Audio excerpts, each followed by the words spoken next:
In this scenario, our lone four-wheel drive is stuck with the rear tyres hanging off a steep drop-off. Increasing traction under the rear tyres is impossible, so winching is the only option without another four-wheel drive to assist. The driver has unspooled the winch cable and wrapped around a tree trunk. Make sure you do not fully unreel the cable, as you will lose much of the winch's strength. It is recommended you have at least 4 spools around the winch drum. Now let's look at what other errors have been made. The driver has selected a substantial tree that should support this recovery, but he has wrapped the cable around the trunk with no protection. This will ring bark and kill the tree. No gloves are being worn while inspecting the cable. This is a great way to slice your hand open. The driver has not bothered to fit a dampener to the centre of the cable. This bag or blanket helps slow down the winch cable if something fails.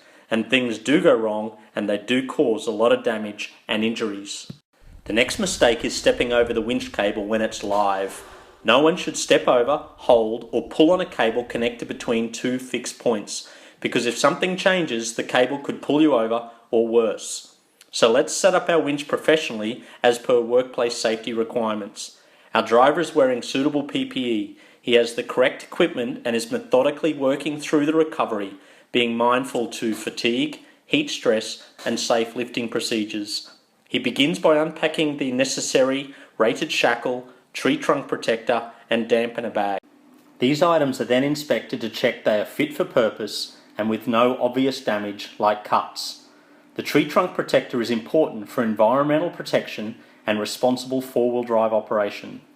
A rated bow shackle is used to connect the tree trunk protector to the winch cable.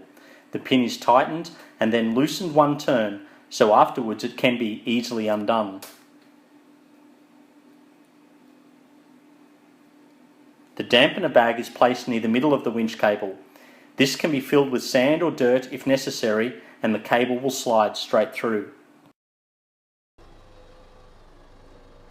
Whenever possible, the solo driver should attempt to drive slowly whilst operating the winch hand controller. This lessens the stress on all components. Once clear of the obstacle, be sure to not drive over your winch cable and park and secure your vehicle before pack down commences. Inspect your gear for damage and note if cleaning is going to be required later.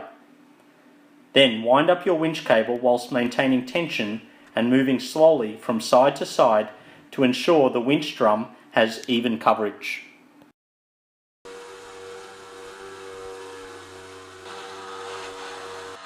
In this example, you see the operator winding in the cable without gloves, without any tension, and at an acute angle. This then results in all the cable on one side of the reel. In this example, the cable is allowed to tighten on itself with no tree protection and is dragging across rocks. Such errors flatten the cable and put birds' nests into the cable, substantially weakening your recovery gear.